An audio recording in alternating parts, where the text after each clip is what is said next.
동창 모임에서 계속된 무시와 비교, 억지 웃음으로 버티던 며느리를 지켜본 시어머니가 조용히 움직이기 시작합니다.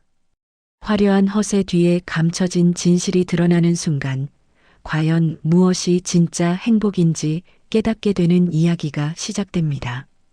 이야기 시작 전 시청자분들의 구독과 좋아요는 영상 제작에 큰 힘이 됩니다.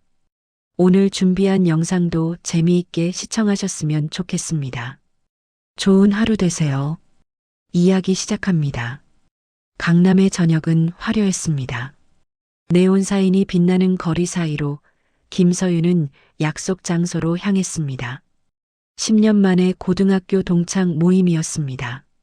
장소는 청담동의 와인바 르 소아레였습니다.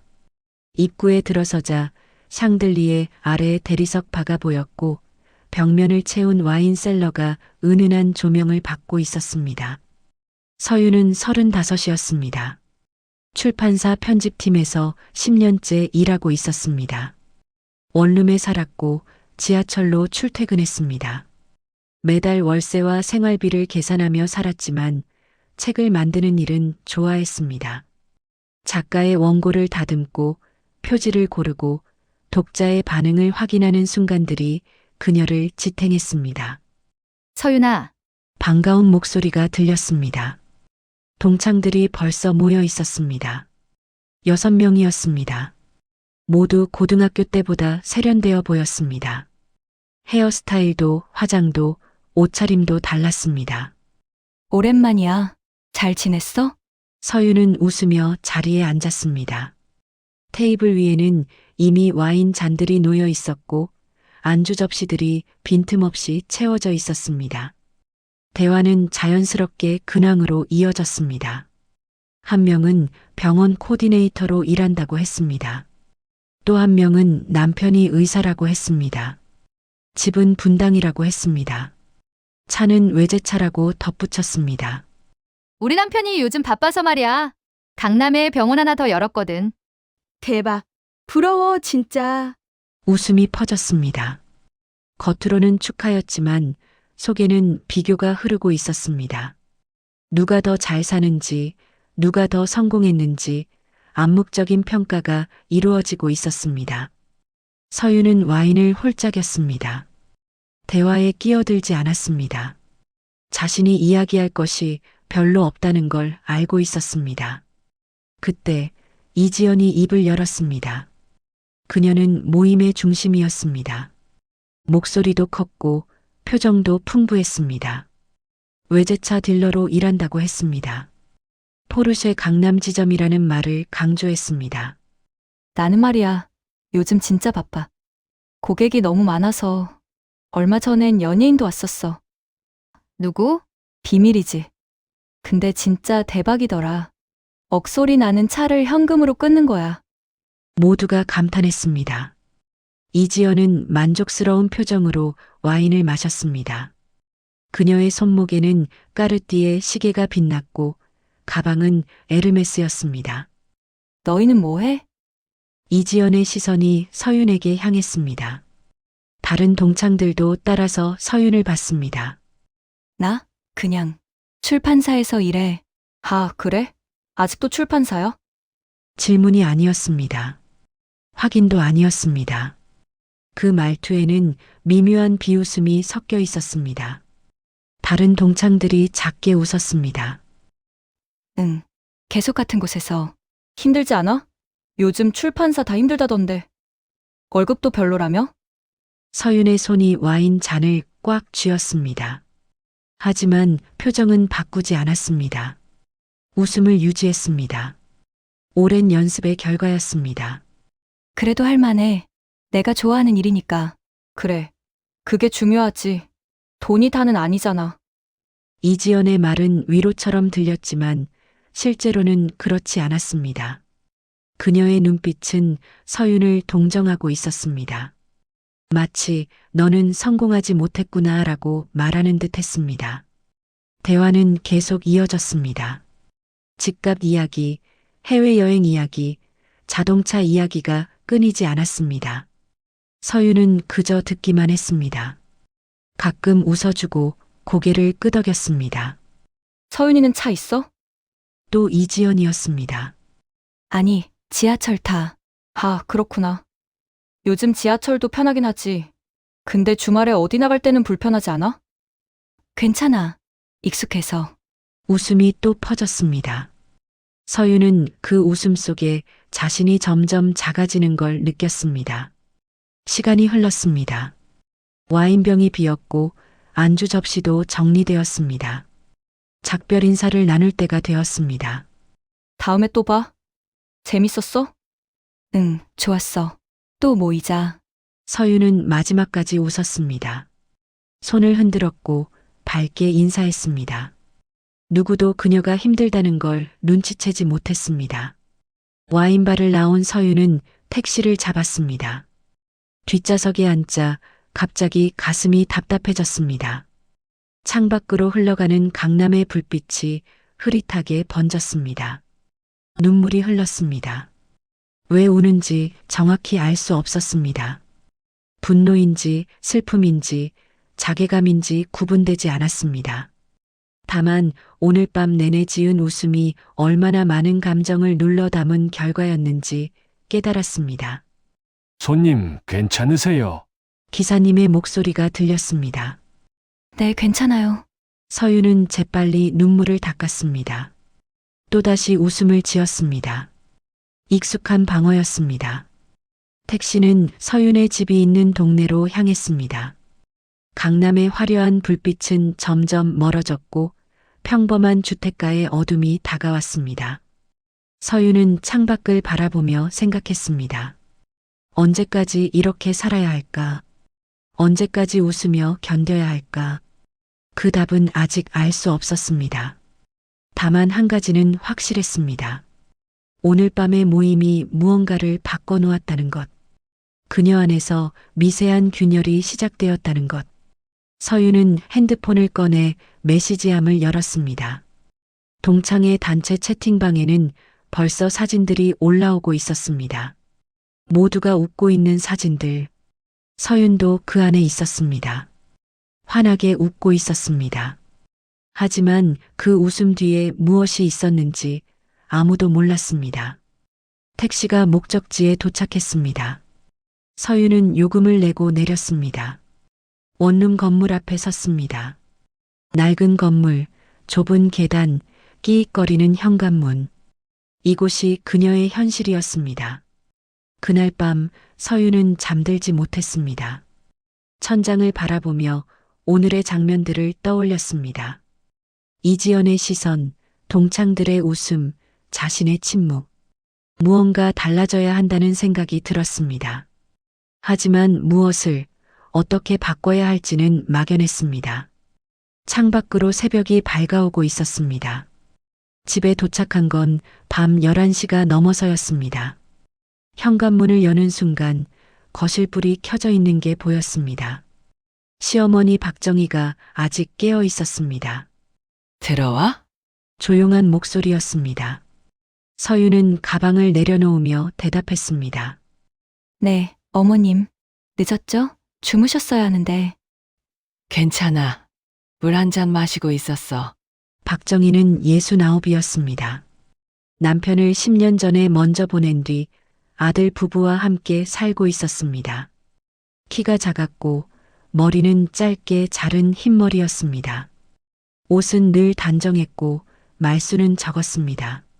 하지만 눈빛은 깊었습니다. 서유는 웃으며 신발을 벗었습니다. 최대한 자연스럽게 행동하려 했습니다. 아무 일도 없었다는 듯이 재미있었어? 박정희가 물었습니다. 서유는 고개를 끄덕였습니다. 네, 오랜만에 친구들 봐서 좋았어요. 거짓말이었습니다. 박정희는 며느리의 얼굴을 가만히 바라봤습니다.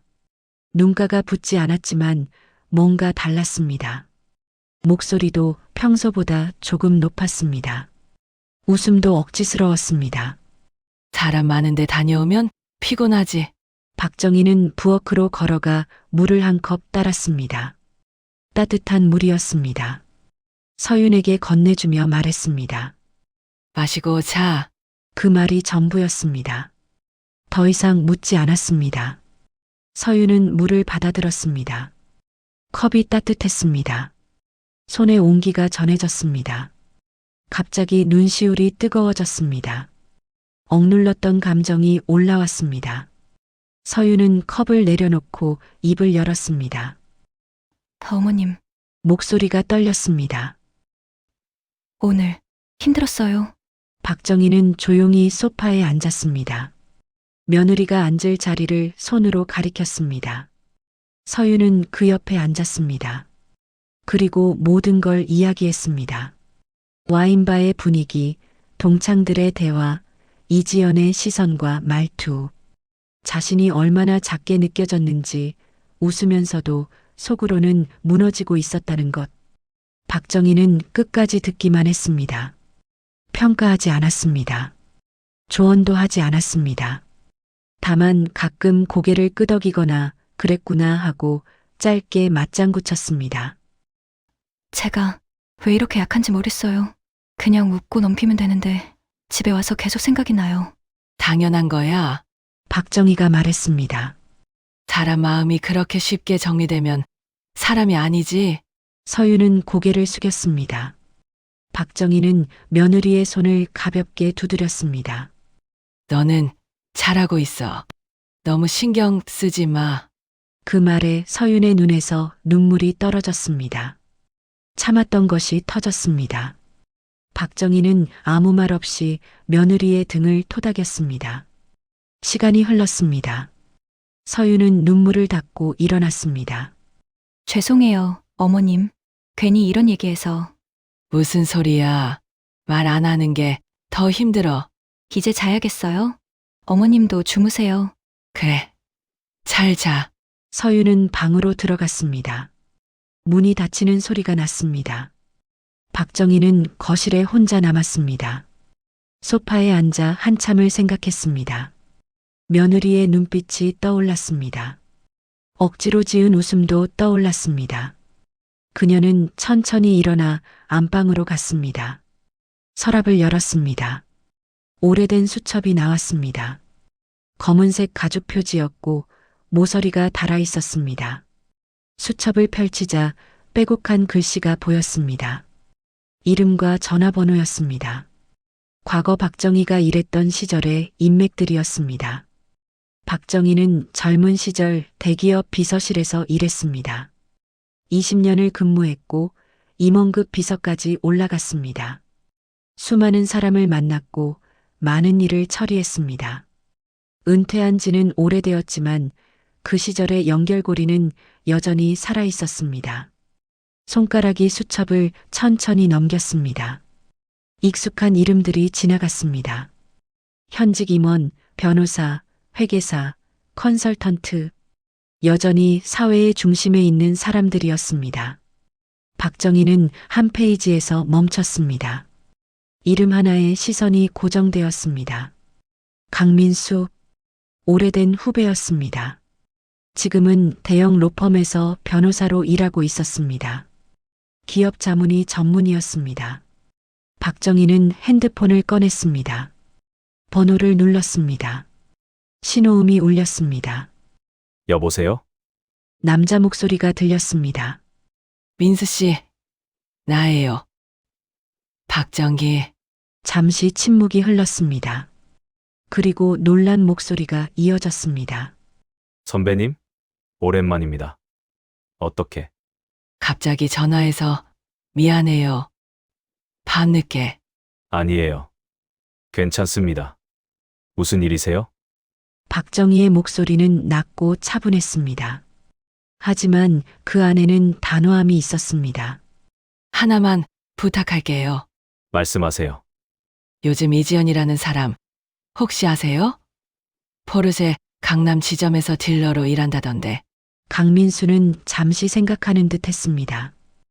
이지연. 이름은 들어본 것 같은데요. 확인이 필요할 것 같습니다. 그 사람이 연결된 회사 한 번만 확인해 줄 수 있어요? 실제로 어떤 위치에 있는지, 재무 상태는 어떤지. 무슨 일이신지 여쭤봐도 될까요? 우리 며느리한테 상처 준 사람이에요. 자세한 건 나중에 얘기할게요. 지금은 그냥 확인만 해주면 돼요. 강민수의 목소리가 진지해졌습니다. 알겠습니다. 이틀 안에 결과 드리겠습니다. 고마워요, 민수 씨. 패기쳐서 미안해요. 무슨 말씀을요? 선배님께서 부탁하시는 건데 당연히 해야죠. 통화가 끝났습니다. 박정희는 핸드폰을 내려놓았습니다. 수첩을 다시 서랍에 넣었습니다. 그녀는 다시 거실로 나왔습니다. 소파에 앉아 창밖을 바라봤습니다. 밤은 깊었고 거리는 고요했습니다. 박정희는 많은 것을 겪어본 사람이었습니다. 젊은 시절 직장에서 수많은 갈등을 받고 권력의 움직임도 봤습니다. 사람이 사람을 무시하는 방식도 잘 알고 있었습니다. 며느리가 오늘 겪은 일은 단순한 모임이 아니었습니다. 그것은 공격이었습니다. 은밀하지만 정확한 공격이었습니다. 그리고 박정희는 그런 것을 그냥 넘길 사람이 아니었습니다. 하지만 그녀는 조용히 움직이는 사람이었습니다. 큰 소리 내지 않았고 감정을 드러내지 않았습니다. 다만 필요한 것을 확인하고 필요한 조치를 취할 뿐이었습니다. 며느리는 몰라도 됐습니다. 아들도 알 필요가 없었습니다. 박정희는 혼자 움직일 것이었습니다. 그녀는 천천히 자리에서 일어났습니다. 거실 불을 끄고 안방으로 들어갔습니다. 침대에 누웠지만 잠은 오지 않았습니다. 머릿속으로 계획이 그려지고 있었습니다. 이지연이라는 여자가 어떤 사람인지, 무엇을 가지고 있는지, 약점은 무엇인지, 모든 것을 알아야 했습니다. 박정희는 평생 사람을 관찰하며 살았습니다.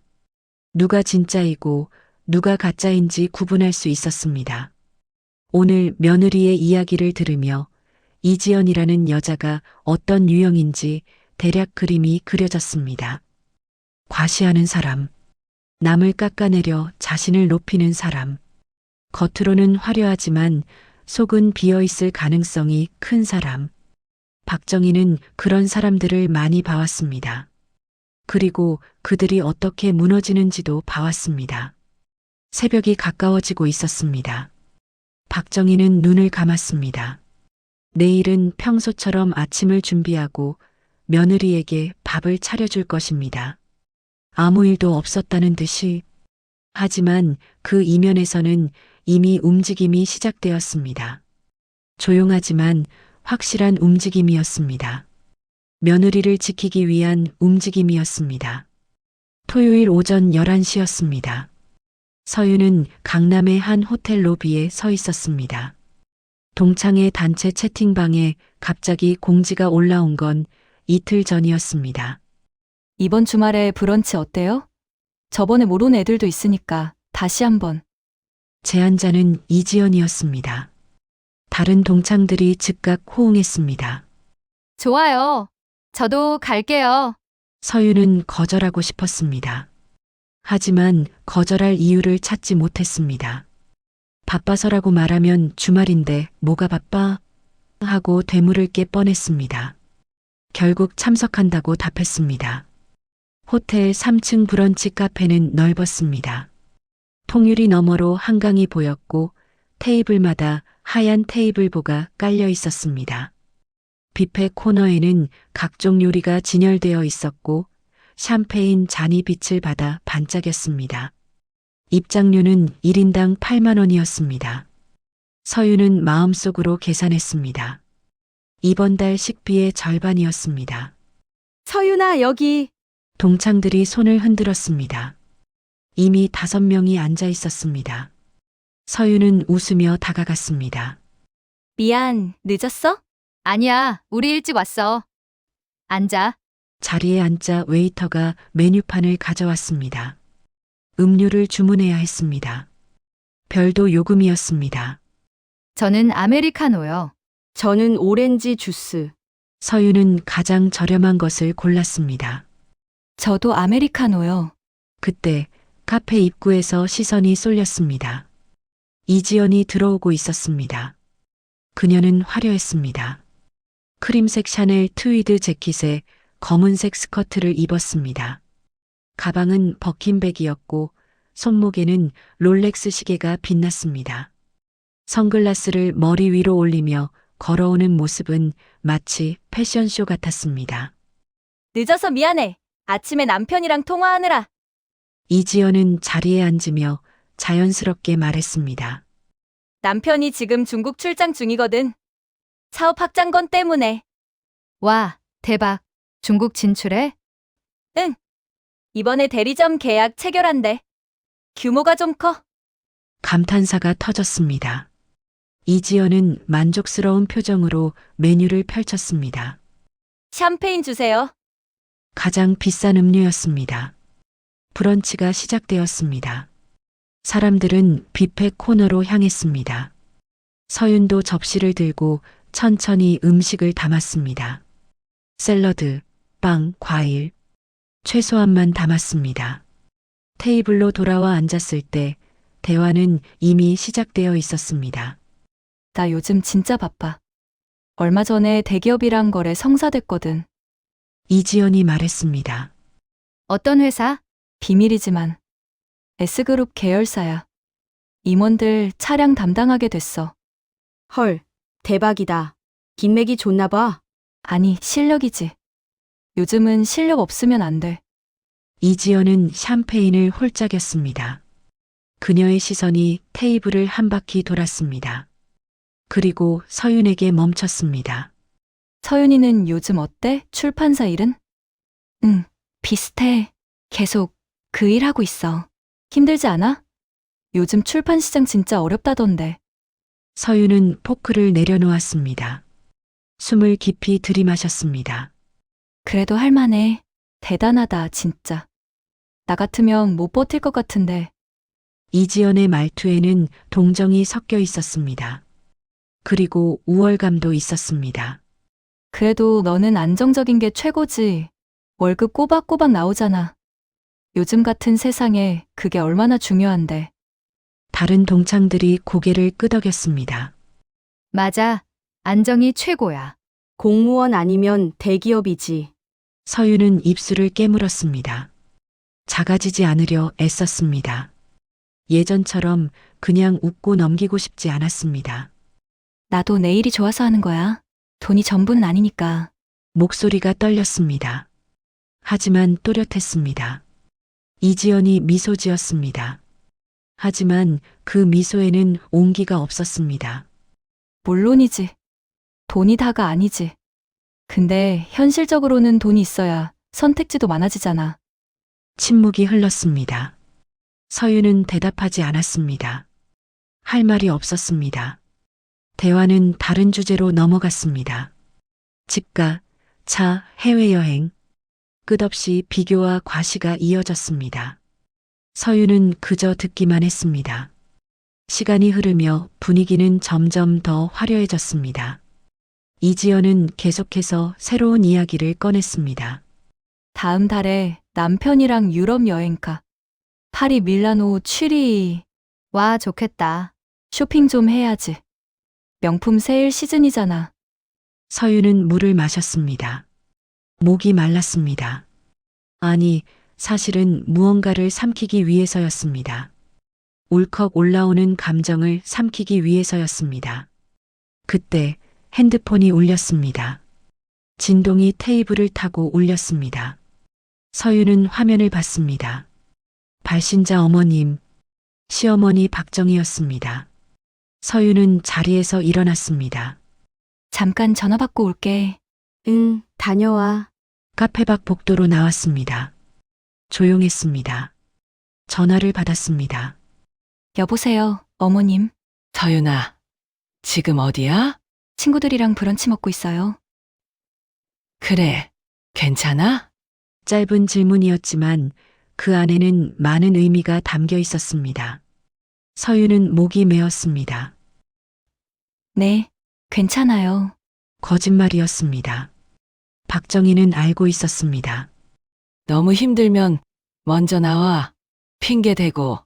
아니에요, 괜찮아요. 알았어. 그럼 나중에 집에서 보자. 네, 어머님. 통화가 끝났습니다. 서윤은 핸드폰을 쥔 채 복도에 서 있었습니다. 창밖으로 한강이 보였습니다.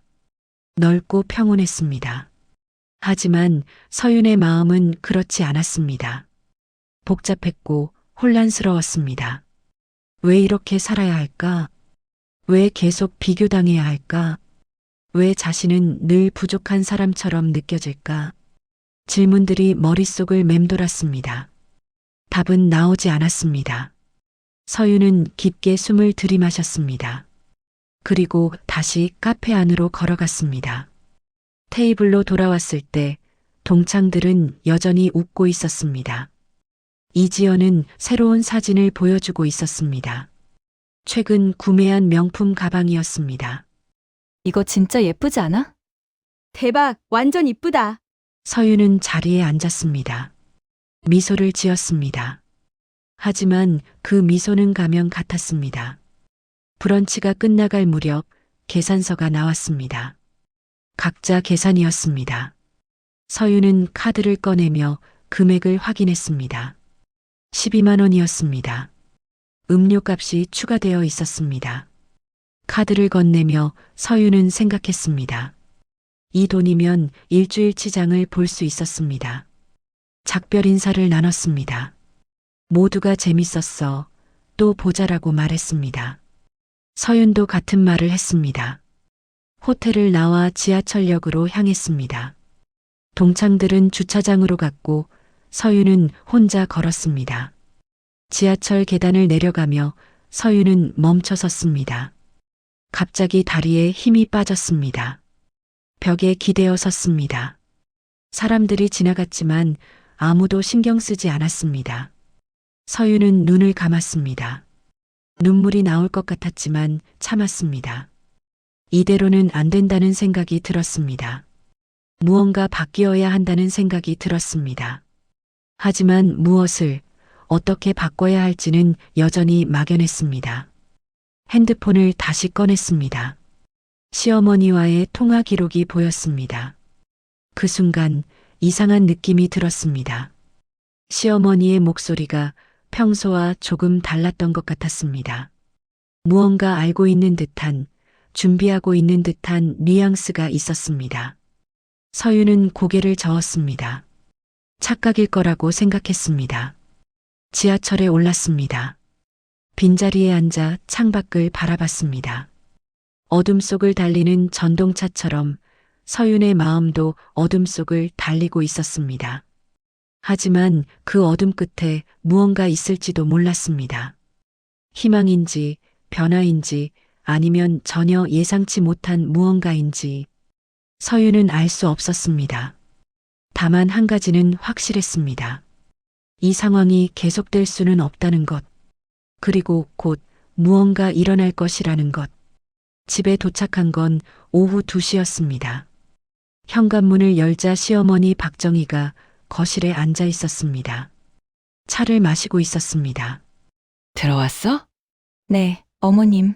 서윤은 신발을 벗으며 깊은 한숨을 쉬었습니다. 몸도 마음도 지쳐 있었습니다. 힘들었지?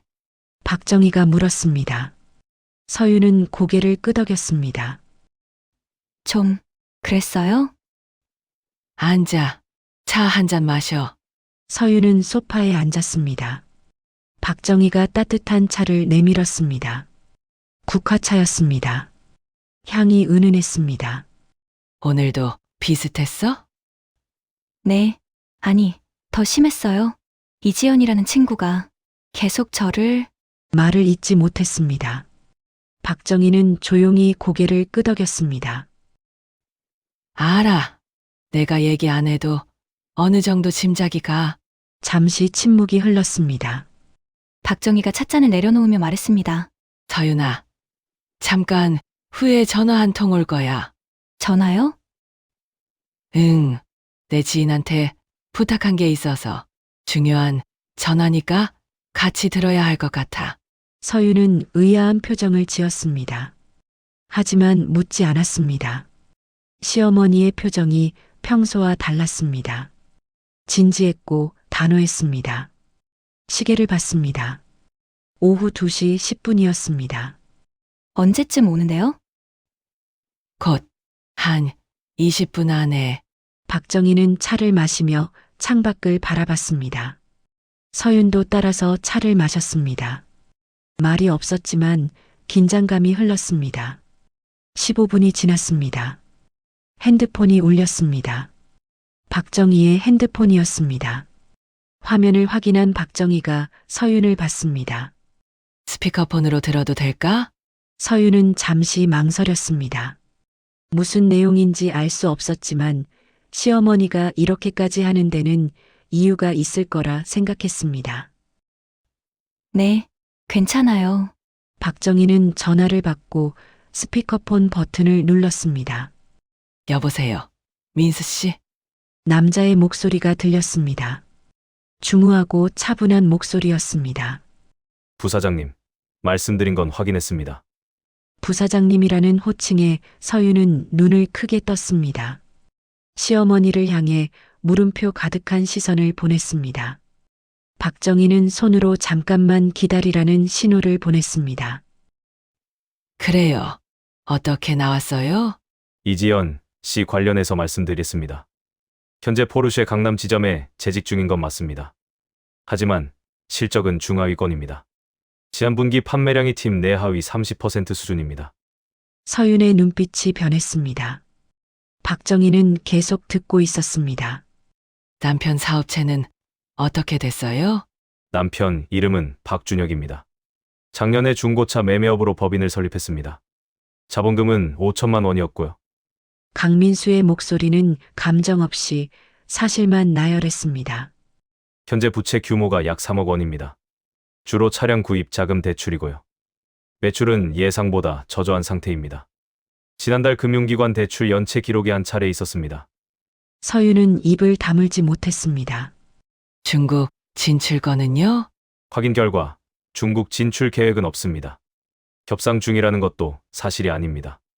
현재 국내 사업도 불안정한 상태라 해외 진출은 불가능한 구조입니다. 대기업 거래는요? S그룹 계열사와의 거래도 확인되지 않았습니다.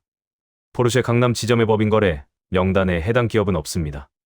개인 고객 위주로 영업하고 있는 것으로 파악됩니다. 침묵이 흘렀습니다. 강민수가 덧붙였습니다. 추가로 남편 회사는 다음 달 세무조사 대상으로 선정되었습니다. 매출 신고 불일치 의혹 때문입니다. 투자자들도 철수를 검토 중인 것으로 알고 있습니다. 박정희는 고개를 끄덕였습니다. 알겠어요. 수고했어요. 민수 씨. 별 말씀을요. 필요하신 게 더 있으시면 말씀하세요. 괜찮아요. 이 정도면 충분해요. 그럼 편히 쉬세요. 부사장님. 전화가 끊어졌습니다. 거실에 정적이 흘렀습니다. 서윤은 멍하니 앉아 있었습니다. 방금 들은 내용을 정리하는데 시간이 필요했습니다. 어머님, 방금 그게 사실이야. 박정희가 말했습니다. 민수는 내가 일할 때 후배였어. 지금은 대형 로펌에서 변호사로 일해. 기업 실사가 전문이지. 그런데 왜? 어떻게? 내가 힘들어하는 걸 봤으니까 그냥 넘길 수가 없더라. 서윤의 눈에 눈물이 맺혔습니다. 감동인지 놀라움인지 안도인지 구분되지 않았습니다. 내가 나쁜 게 아니야. 박정희가 말했습니다. 남을 깎아내리며 자신을 높이는 사람들이 있어. 그 사람들은 대부분 뭔가 숨기고 있지. 진짜 잘 사는 사람은 굳이 과시하지 않아. 서윤은 고개를 숙였습니다. 눈물이 떨어졌습니다. 저는 그냥 제가 부족한 줄 알았어요. 제가 잘못 살고 있는 줄 알았어요. 아니야. 넌 충분히 잘하고 있어. 박정희가 며느리의 손을 잡았습니다.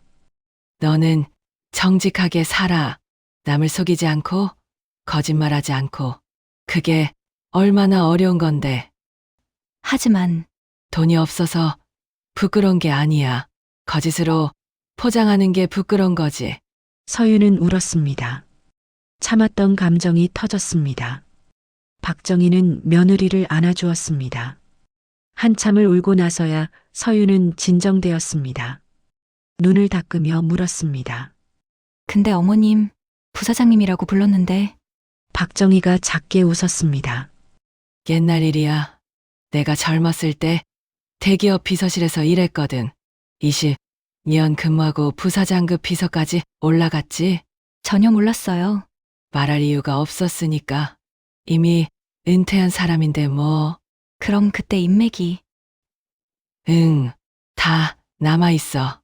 나를 기억하는 사람들이 아직 많아. 서윤은 새삼 시어머니를 다시 봤습니다. 평소에는 조용하고 말수 적고 그저 집안일만 하는 사람인 줄 알았습니다. 하지만 그 안에는 이렇게 큰 힘이 있었습니다. 이제 어떻게 할 거야? 박정희가 물었습니다. 서윤은 생각했습니다. 이지연에게 이 사실을 알려줄까? 동창들에게 말할까? 하지만 곧 고개를 저었습니다. 아무것도 안 할 거예요. 왜? 이지연도 나름대로 힘들었을 거예요. 허세를 부린 건 자신감이 없어서였을 거고요. 제가 굳이 그걸 들춰낼 필요는 없을 것 같아요. 박정희가 며느리를 바라봤습니다. 만족스러운 표정이었습니다. 현명하네. 대신 서윤이 말을 이었습니다. 더 이상 그 사람들 모임에는 안 갈 거예요. 저를 작게 만드는 자리에 굳이 있을 필요가 없으니까요. 좋은 결정이야. 그리고 저는 제 길을 갈 거예요. 남과 비교하지 않고 제가 좋아하는 일을 하면서. 박정희는 고개를 끄덕였습니다. 그거면 됐어. 서윤은 차를 마셨습니다. 식었지만 따뜻했습니다. 마음이 편안해졌습니다. 창밖으로 해가 기울고 있었습니다. 오후의 빛이 거실을 부드럽게 채웠습니다. 서윤은 깨달았습니다. 자신에게 필요한 건 화려한 외면이 아니었다는 것을, 진짜 필요한 건 자신을 지켜주는 사람, 자신을 믿어주는 사람이었다는 것을, 그리고 그런 사람이 바로 옆에 있었다는 것을. 어머님, 응? 고맙습니다. 박정희는 웃었습니다. 주름진 얼굴에 따뜻한 미소가 번졌습니다. 우리 식구인데 뭘? 그날 저녁 서윤은 오랜만에 편안하게 잠들었습니다. 허세와 비교의 굴레에서 벗어난 마음은 가벼웠습니다. 그리고 다음 날 서윤은 결정했습니다. 동창회 단체 채팅방에서 나가기로, 더 이상 자신을 증명할 필요가 없는 사람들과 시간을 보내지 않기로, 대신 자신을 있는 그대로 받아주는 사람들과 함께하기로, 그것이 진짜 행복으로 가는 길이라는 것을 이제는 알았습니다. 일주일이 지났습니다. 서윤은 동창회 단체 채팅방을 나왔습니다. 누구도 묻지 않았고 서윤도 설명하지 않았습니다. 토요일 오후 서윤은 시어머니와 함께 동네 공원을 걷고 있었습니다. 날씨가 좋았습니다. 따뜻한 햇살이 내리쬐고 바람은 부드러웠습니다. 요즘 기분이 좋아 보여. 박정희가 말했습니다. 서윤은 고개를 끄덕였습니다. 네, 한결 가벼워진 것 같아요. 둘은 천천히 걸었습니다.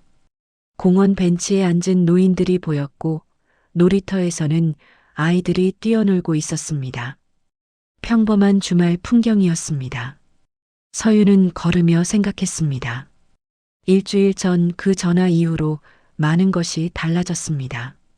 겉으로 보이는 건 아무것도 변하지 않았지만 내면은 완전히 바뀌었습니다. 어머님, 서윤이 입을 열었습니다. 그때 전화 왜 미리 말씀 안 하셨어요? 박정희는 잠시 생각하다가 답했습니다. 내가 먼저 알았으면 흔들렸을 것 같아서. 흔들렸다고요? 응, 이지연이 거짓말쟁이라는 걸 알았다면 넌 분명 그 사실을 가지고 뭔가 하려 했을 거야. 동창들한테 알리거나 이지연을 대면하거나. 서윤은 인정했습니다. 박정희의 말이 맞았습니다. 그런데 그건 진짜 해결이 아니야. 박정희가 계속 말했습니다. 남의 약점을 들춰내는 건 쉬워. 하지만 그렇게 해서 얻는 만족감은 오래가지 않아. 오히려 내 자신이 작아지지. 서윤은 귀 기울여 들었습니다. 중요한 건 너 스스로를 부끄러워하지 않게 되는 거였어. 그 말에 서윤은 멈춰 섰습니다. 박정희도 함께 멈췄습니다. 내가 원한 건 내가 당당해지는 거였어. 남을 깎아내려서가 아니라 너 자신을 바로 세워서. 서윤의 눈에 눈물이 고였습니다. 어머님은 저를 정말 이해하고 계셨네요. 당연하지. 우리 식구인데. 둘은 다시 걸었습니다. 서윤은 시어머니 옆에서 걸으며 과거를 떠올렸습니다. 언제부터였을까? 자신을 낮추기 시작한 게 대학 때는 자신감이 있었습니다. 좋은 학교를 나왔고 꿈도 있었습니다. 출판사에 입사했을 때도 뿌듯했습니다. 하지만 시간이 지나며 달라졌습니다. 주변 사람들과 비교하기 시작했습니다. 누구는 더 큰 회사에 다니고, 누구는 더 많은 연봉을 받고, 누구는 더 좋은 집에 살았습니다. 비교는 끝이 없었습니다. 그리고 그 비교 속에서 서윤은 점점 작아졌습니다. 자신의 가치를 남들의 기준으로 재기 시작했습니다. 돈으로, 직위로, 겉으로 보이는 것들로. 그러다 보니 자신이 진짜 좋아하는 것, 자신이 잘하는 것, 자신의 삶이 가진 의미를 잃어버렸습니다. 내가 나를 낮췄던 거구나. 서윤은 깨달았습니다. 문제는 직업이 아니었습니다. 형편도 아니었습니다. 자신이 자신을 부끄럽게 여겼던 것이 문제였습니다. 어머님, 응? 이제 알 것 같아요. 제가 왜 힘들었는지. 박정희가 며느리를 바라봤습니다. 저는 제 삶이 부족하다고 생각했어요. 하지만 부족한 게 아니었어요. 그냥 남들과 달랐을 뿐인데 저는 그걸 부족함이라고 착각했던 거예요. 맞아. 앞으로는 제 삶을 당당하게 살고 싶어요. 누구와 비교하지 않고 제가 좋아하는 일을 하면서. 박정희가 웃었습니다. 따뜻한 미소였습니다. 그거면 됐어. 그게 가장 중요한 거야. 공원을 한 바퀴 돌고 집으로 향했습니다. 걸으며 서윤은 물었습니다. 어머님은 젊었을 때 어떠셨어요? 힘든 일 없으셨어요? 많았지. 나도 처음엔 힘들었어. 어떻게 극복하셨어요? 남들 눈치 보는 걸 그만뒀어. 내가 옳다고 생각하는 대로 살기 시작했지. 쉬지 않았을 것 같아요. 물론이야. 하지만 그렇게 하니까 마음이 편해지더라. 그리고 진짜 나를 이해하는 사람들이 남았어. 서윤은 고개를 끄덕였습니다. 시어머니의 말이 가슴에 와닿았습니다. 집에 도착했습니다. 현관문을 열고 들어서자 익숙한 공간이 보였습니다. 좁은 거실, 낡은 소파, 오래된 식탁. 예전 같으면 이 공간이 초라하게 느껴졌을 것입니다. 하지만 지금은 달랐습니다. 이곳은 서윤을 있는 그대로 받아주는 공간이었습니다. 포장하지 않아도 되는 곳이었습니다. 저녁을 준비하며 박정희가 말했습니다. 오늘 뭐 먹고 싶어? 된장찌개 먹고 싶어요. 알았어. 금방 끓일게. 평범한 대화였습니다. 특별할 것 없는 일상이었습니다. 하지만 서윤에게는 이것이 가장 소중했습니다. 식탁에 앉아 밥을 먹으며 서윤은 말했습니다. 어머님, 정말 감사해요. 뭐가? 저를 지켜주셔서요. 제가 스스로 설 수 있도록 도와주셔서요. 박정희는 밥을 떠먹으며 답했습니다. 우리 가족인데 당연한 거지. 그래도 다른 분들은 이렇게까지 안 하실 것 같아요. 사람마다 다르지. 나는 그냥 내 방식대로 한 거야. 서윤은 웃었습니다.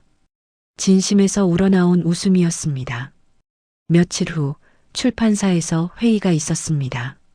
신간기획회의였습니다. 서윤은 자신의 의견을 또렷하게 말했습니다. 저는 이 원고가 좋다고 생각합니다. 사업성은 떨어질 수 있지만 독자들에게 의미 있는 메시지를 줄 수 있어요. 팀장이 물었습니다. 확신해. 네, 확신합니다. 예전의 서윤이었다면 주저했을 것입니다. 하지만 지금은 달랐습니다. 자신의 판단을 믿었습니다. 회의가 끝나고 동료가 다가왔습니다. 서윤 씨, 요즘 뭔가 달라진 것 같아요. 더 당당해 보여요. 그래요? 제가?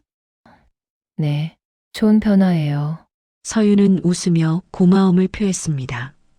그날 저녁 집에 돌아온 서윤은 시어머니와 차를 마셨습니다. 오늘 회의에서 제 의견이 채택됐어요. 잘 됐네. 예전에는 이렇게 확실하게 말하지 못했을 거예요. 그런데 이제는 할 수 있어요. 박정희는 만족스러운 표정을 지었습니다. 그게 성장이야. 내가 너를 믿게 된 거지. 시간이 흘렀습니다. 계절이 바뀌었습니다. 서윤의 삶은 겉으로 보기엔 크게 달라지지 않았습니다. 여전히 같은 출판사에서 일했고, 같은 집에 살았고, 지하철로 출퇴근했습니다. 하지만 내면은 완전히 달라졌습니다. 더 이상 억지 웃음을 짓지 않았습니다. 비교의 자리에 가지 않았습니다. 자신의 삶을 당당하게 말할 수 있게 되었습니다. 어느 날 길에서 우연히 옛 동창을 만났습니다. 동창회에 자주 나왔던 사람이었습니다.